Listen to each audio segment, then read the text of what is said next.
In this presentation, we'll explore the use of influence and persuasion as it applies to the way in which we deliver a critical message to our coworkers, loved ones, and even ourselves while we navigate our daily tasks behind the wheel.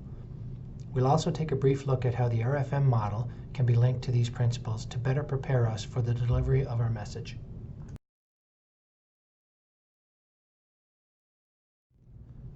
Before we can plan to craft our value proposition for why our message is one that is desirable to our customers, we should first try and understand what motivates them. Knowing our target audience is a critical factor in the development of our offering. One topic we could consider is poor driving. In this case, our product could be the health and well-being of drivers, their families, and others around them. This may not be the typical product one would expect to see being marketed, but it's an extremely important one nonetheless, and one that has been a challenging case for many years.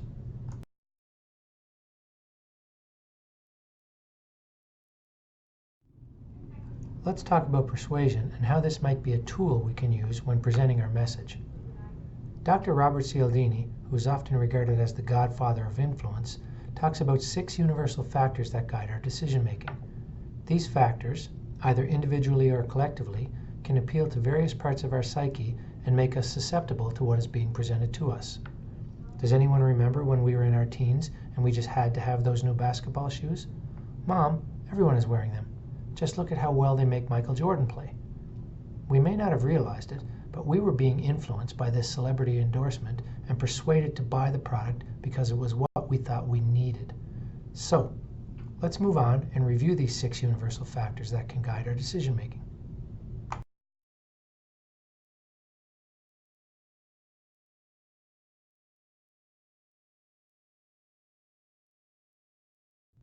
The first factor we'll talk about is reciprocity. Individuals feel if they've received something that they should give something back in return. A great example of this is from a 2008 episode of the popular TV series The Big Bang Theory. In this episode, the character Penny reveals she has a gift for her neighbor, Dr. Sheldon Cooper. This ignites a dialogue between the two. Sheldon first asks Penny why on earth she would give him a gift, and then goes on to explain that what she has given him is not so much a gift, but an obligation to now return the gesture.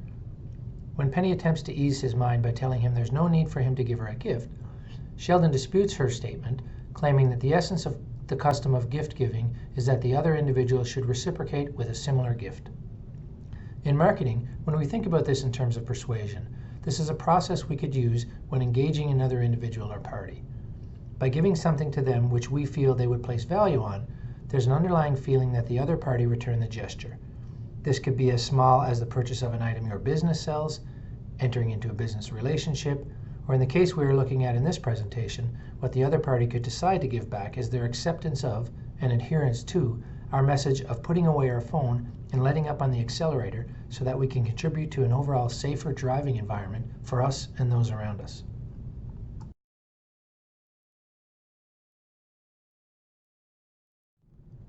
The next item we'll talk about is scarcity. In essence, the fewer items there are available, the more we want them.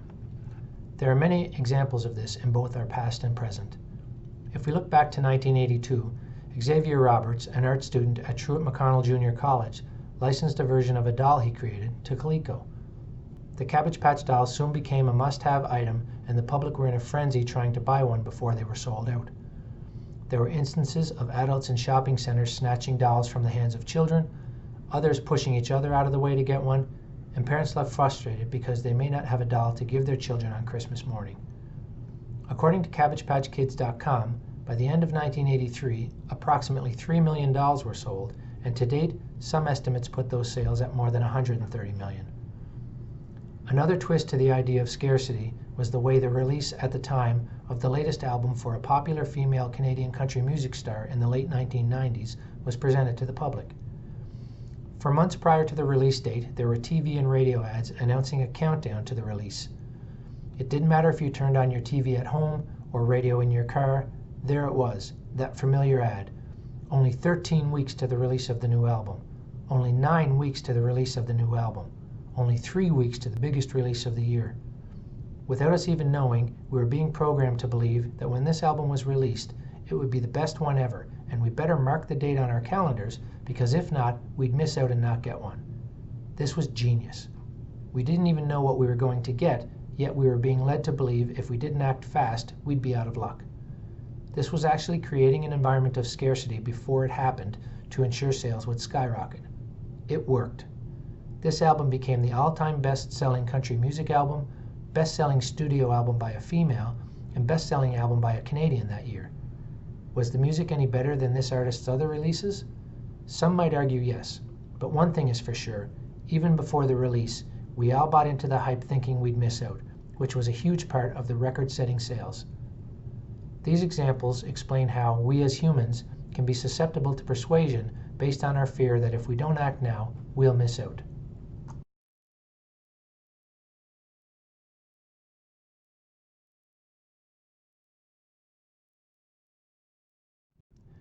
When considering the principle of authority, let's look back on our pasts and think about a time when we may have wanted to have the latest fad item, whatever it was.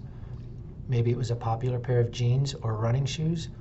Maybe it was a brand of hockey skates or even the latest version of a hit video game.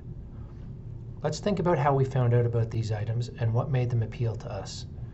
We may have seen them advertised on a billboard, on TV, or in the newspaper, or through more current platforms like social media. It doesn't matter as much how we receive the information as it does from whom. In many cases, we're presented with colorful, exciting, or intriguing messages about why this particular product is better than all others. And we're presented this information by popular celebrities we've come to know and trust. It may be our favorite sports star claiming why a certain pair of clothing or footwear is best, or it may be very current and influential movie stars with highly recognizable voices such as Samuel Jackson or Liam Neeson, passing on a message to us that the product being advertised is exceptional and that they love it. We watch, listen, and read what is being presented, and we come away thinking that if our favorite celebrities believe in this product, maybe we should too. It must be great if they're willing to support it. Another view on authority can be taken from influential figures in our communities. When we visit our doctor's office, we may see his or her degree posted on the wall, or when we learn about other professionals and see lengthy sets of letters behind their names, we tend to develop a level of trust for that individual, accepting that they may be an expert in their field. This acceptance can allow us to believe in the product or service being offered and decide to move forward. In the end, people make decisions based on trust, which tends to come more naturally from those we regard as authority figures in our lives.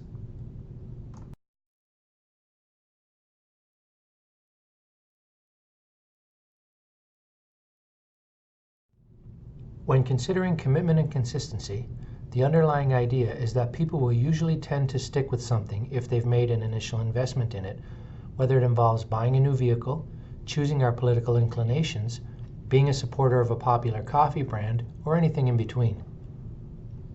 Let's think about buying a new vehicle. When we first start our search, no matter which auto dealer we start with, we are enticed to make an initial commitment. On websites, the pop-ups begin asking us to engage in live chat. If we speak to a sales rep on the phone, they are more focused on getting us to commit to come into the particular location to talk than they are in hearing our concerns and answering our questions over the phone. This is an attempt to get us to commit. If they can just get us in the door, they can work on getting us to test drive a vehicle. If we do, and we like it, they can work on getting us to leave a small deposit. If we leave that deposit, we are more likely to buy. This is just one tactic, but a very common one used to close the sale. Another we could discuss is our favorite coffee brand. It doesn't matter which type we love. What matters is that many of us will go out of our way to get that coffee, even if it means passing other shops along the way. Why? A big part of the answer is because we've committed. It may be due to the taste, or it may be the culture of having that specific brand. Whatever the reason, at some point we were persuaded to commit. There's one coffee brand that had changed the bean it used a while back, leading to a change in taste, but many people stood by it because they had committed to it and have a compulsion to remain consistent with their choice. Gaining commitment and consistency are key ways we can influence buyers to choose our product.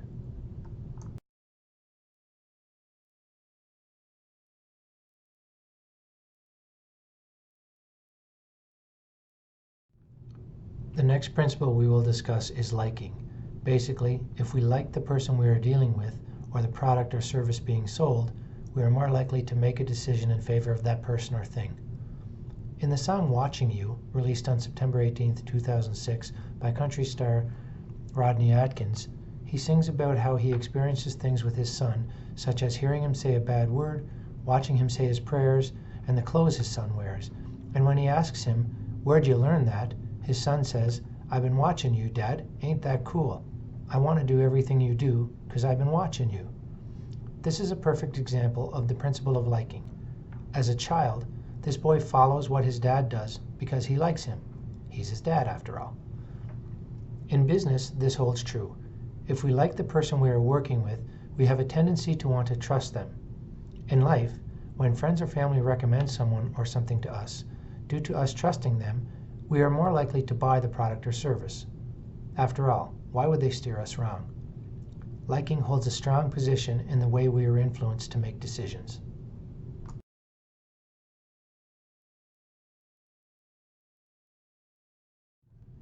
The principle of consensus, or social proof, is one that involves the wisdom of the crowds. We are persuaded by what is popular with larger groups of people. Nowhere is this more evident today than through social media. People are influenced by what their connections are saying. If we look back at the most recent federal elections in both Canada and the US, there was a substantial effort placed on influencing people's decisions through social media. Different groups would get us talking about things, we would converse with our connections on it, and our opinions would grow. Many people's voting decisions were based on the consensus of the groups. This also applies to many other areas of our lives. Take, for example, the cities we live in who have professional sports teams. Many of us grow up cheering for those teams because it is what everyone from our city does. This is one way in which we make decisions based on what others are doing.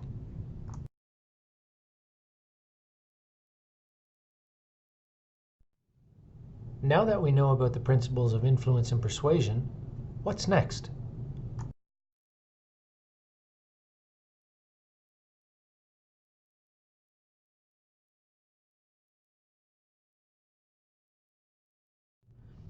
As we consider the RFM model, we learn that data collected on customers can be used to determine their buying patterns, when they last shopped, how often they shop, and how much they spend.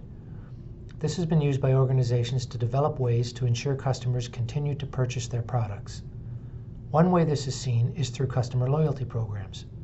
Some airlines, for example, know that they have an opportunity to create repeat customers through loyalty. They learn who travels for business and which customers are on pleasure trips, and they use this data to market their product on specific flights at specific times. Airlines will partner with credit card companies to offer their version of a credit card where their customer pays an annual fee, which can be different based on the level of membership they purchase. These cards offer the customer a percentage of their purchase back in airline dollars, which can be used for future travel. On many flights we take, these offers are presented by the flight attendants. This is one small example of the link between the RFM model and commitment and consistency. We commit to using the card to gain points and become a consistent user of their service in order to capitalize on the rewards we've earned.